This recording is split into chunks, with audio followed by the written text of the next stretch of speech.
Welcome back to my channel. If you're visiting for the first time, I encourage you to go back to the videos that I previously made so that you can gain a better understanding and foundation for the different topics and different discussions that I'm talking about on this channel. Right now, I'm finishing up a series on our human emotions. Today, I'm going to be talking about the emotions that we have ourselves as human beings. The last couple of videos that I've created have been to try to provide a perception change or a different perspective about certain words and different topics that you might have heard of, like the law of attraction, what reality means, and also our identity as human beings in itself. All correlates to this understanding of who we are and how to make movement in a specific direction of our desire. So thank you for joining me. Today's topic of emotions is very close to my heart, as I'm someone that used to struggle a lot with depression as a child and as a teenager, and also going through college to the point where I was about 28. I had experienced a lot of negative emotion and a lot of confusion and frustration and stress trying to figure out my life path or to figure out how to be happy in general. Today's topic of the emotions for me, like I said, is a very close to my heart topic. And I remember a couple years ago when I was really diving into this information as well as other sources that I was gaining from, whether it be books or YouTube or other people in my life that were showing me what they had learned. During that point in time, I remember a moment when I was taking a shower and I was listening to a YouTube video about emotion and what it is and how to understand it and perceive it correctly. And in that moment, I had an epiphany go off in my mind, which I now know was a receiving of information from what we call God. It was, I had acclimated myself and calibrated myself enough vibrationally to get to the point where I was able to realize something more true and a deeper, profound fact. I was able to really comprehend in that moment what emotion means. I realized that our emotion, while we perceive it to be something that we experience because of what we observe or think about, while that is true of what we think about, what we observe and how we act in correlation to that is usually more of a knee-jerk reaction or a reaction in general instead of a identifying of what is wanted. And I'll come back to that. Talking about our emotions, there's a couple examples that I want to give that will help you understand where I'm coming from with this. Some real life examples would be this. I want to take you and build a storyline so that you can kind of imagine this situation from your own perspective of your past experience. Just imagine at work, you're doing your job and you're going about your day. You hear that some coworkers are spreading rumors about you that aren't true based on false information, and they're telling everyone about it. In that moment of you learning this, you have an emotional reaction or emotional response. Most of the time, this response is going to be a negative emotion. And so from your past experience, we can all kind of determine together that you observed your coworkers presenting you falsely. And in that moment, because of what you're observing, you internalize that and personify it, and there's your negative emotion. The next example that I want to give is in relation to relationships. For me, in my experience, me and my wife have been married almost 9.5 years. That comes with it a lot of life experience and a lot of conversations and arguments where we both want to express how we feel, and the other person involved has their desire to express how they feel about the situation. And when, especially in close relationships where you've built this desire and this preference for a relationship, when in that moment of the argument is occurring, you are in that moment feeling negative emotion, and you feel that pulling of what you really desire as opposed to what's really happening right now and what you're observing. And the third example that I want to give is in relation to what we call death. And before I begin this example, I'd like to encourage you to think about how you perceive different topics or words that might come into play in your life experience. You have a perception of what the word death means. So before I go into this example, I want you to really stop and identify a changing of a practice thought. At that point of acknowledgement, you are then in a position vibrationally and emotionally to move in a direction that you desire. So the third example I want to give is that of a family member or a close friend or anyone you know dying and making their transition into what we call the non-physical realm or non-physical reality. In that moment of loss, you feel that negative emotion. And that negative emotion you feel in that moment is because this person that was very real to you and very much in your experience, and this person might have been very close to you,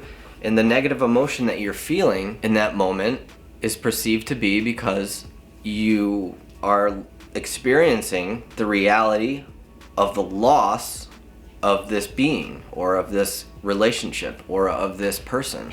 So I'll come back to those examples in a little while after we talk about some other things, because I want to show you the correlation between how we think of things in our life experience, and later on I'm going to come back to it and I'm going to explain how the way that we perceive those things can dramatically change if we understand our emotions, and it can give you a huge advantage to move in a direction that is desired instead of going down a path of regret or continuing down a path of stagnation or sadness or frustration. So I'll come back to those examples in a minute. So there's this relationship that I want to talk about with our emotions, because this relationship between our identity and our emotions is one and the same. Through life experience, we have culminated our exact specified preference for what we would desire our life experience to be. And